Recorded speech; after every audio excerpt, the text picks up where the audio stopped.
Now, we'll be moving on to the single column cash book.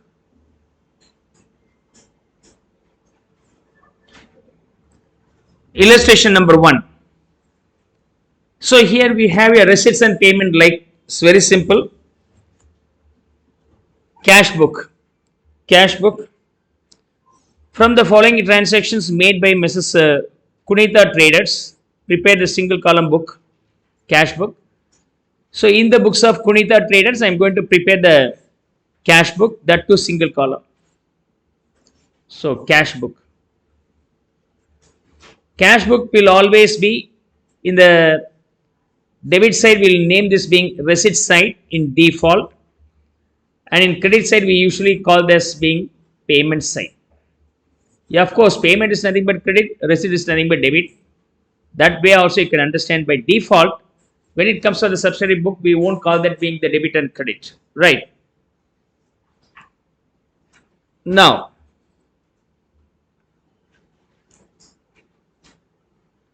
in this cash book, what are the receipts are there? No, by way of cash will be posted in the receipts book, receipt side. In the case of payment, that will be posted in the payment side. That's all. Whenever there is the opening balance, that will be started with the balance carried on, or sorry, balance brought on. Usually cash book will have the debit balance, so the balance will be in the debit side to balance brought down. We usually start with this one, balance brought down. Let's now continue posting the items available here. September 1, cash in hand being 40, which is nothing but the existing balance available. That will be the balance brought down. First of all, we have to post that here. In the receipt side, 40,000 rupees. In the receipt side, 40,000. On 2nd September, deposited into the bank. So as we confine our preparation with the single column cash book, we will be posting only items related to the cash. We forget about the other account. So the other account will be here bank. We never mind about the bank posting here. Deposited into bank. Automatically the balance in the cash book will be reducing, or cash box is reducing. So it will be a part of payment side. So in payment side, so by bank account. By bank account. This value being 16,000. On 4th September, received from Puneet in full settlement of the claim of rupees 12,000.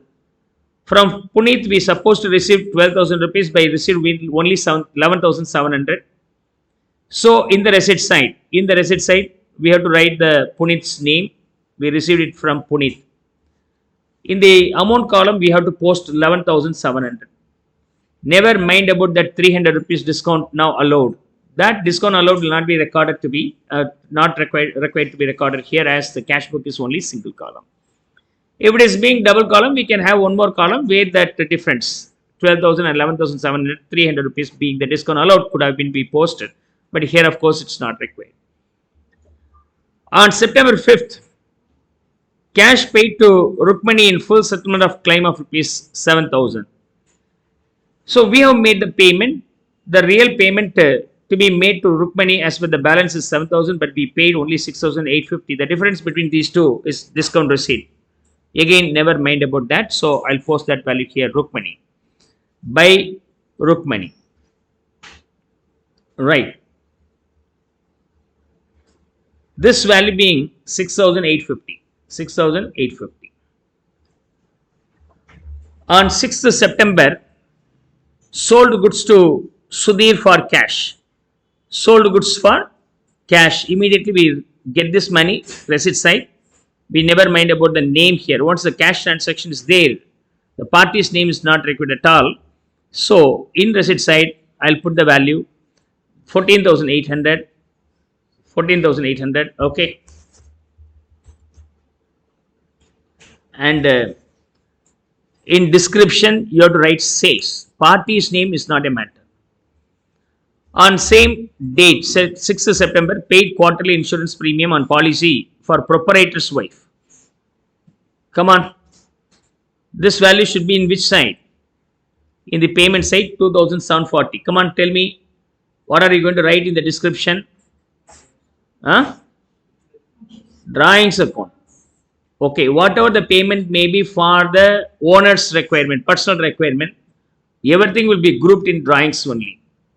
Okay. If the money goes out from the business to the owner's pocket, that will be always named as drawings.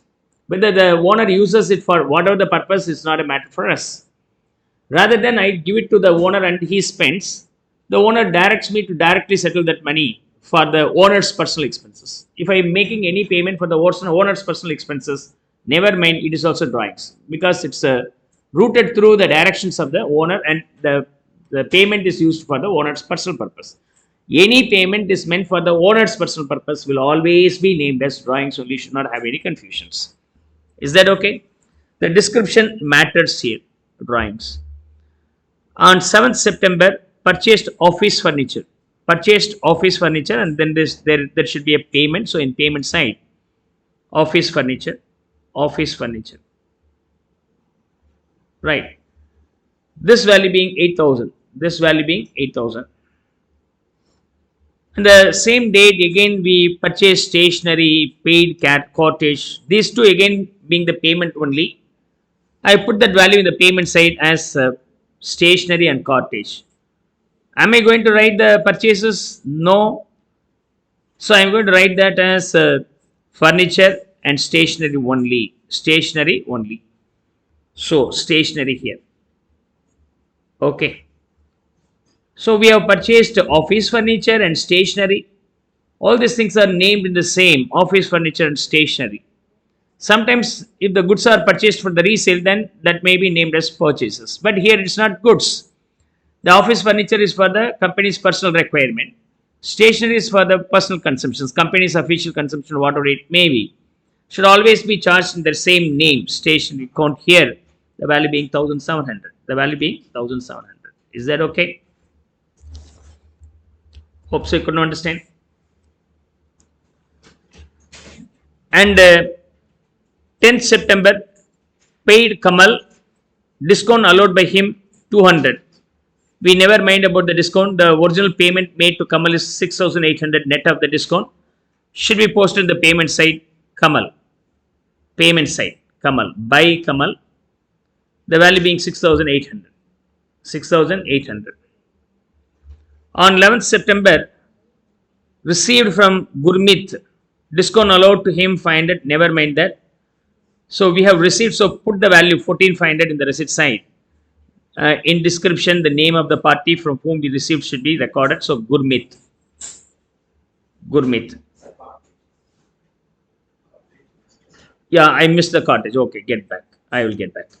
This is Gurmeet is 14,500. I have to post the cottage also, which is 120 in the payment side. So cottage. Cottage. This value being 120. Preferably the cottage should be ahead of Kamal. Okay. As per the date wise, we have to record this. And September 12th, amount withdrawn for office hold use. Amount withdrawn. So you are withdrawing from the bank to official purpose. The money will come from the bank account to the office cash box. We are preparing this cash book only for the office cash box, right? So this money comes to your box. Put that value in the receipt side. Bank. The amount comes from bank. Okay. Okay. Oh, household expenses. Amount withdrawn. Okay, sorry. Yeah, drawings account then. Household use. Personal purpose. Then it is always drawings. In the payment side, we have to name this being drawings. The value being 5,000. Already we have one drawing and it is also similar to that one. So here is 2,740. The same kind is here also applicable. On 14, electricity bill paid. Electricity bill. Okay. Electricity bill. The value being 1,160. 1,160. On 17, goods sold for sales. Sorry, cash. Then it's a receipt. So in receipt side, sales. The value being 23,000. 23,000. And then on 21st September, bought goods from Kamal on cash basis. So you purchased from Kamal, and that too cash basis means Kamal's name is not important. We have paid the money immediately, the party's name is not required. So in the payment side, we have to post the value, which is 17,000. In description, we have to write the sales. Sorry, yeah, correct, sales, not the party's name. And 24th paid telephone charges, 26th paid postal, 28th paid monthly rent, 29th paid monthly wages and salary, and bought goods for cash. The entire set will be only the payment. So I'll put all this value in the payment side one after one directly. So one is telephone charges paid, telephone payment, the value being 2,300, and 520 being postal charges,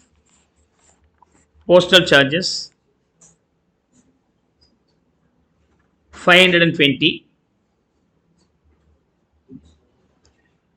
and rent paid 4,200, wages and salary paid, wages and salary, the value being 8,250. Purchases, bought goods, right? So then in description I have to write the purchases account 11,000. The last transaction on 30th September being sold goods for cash 15,600.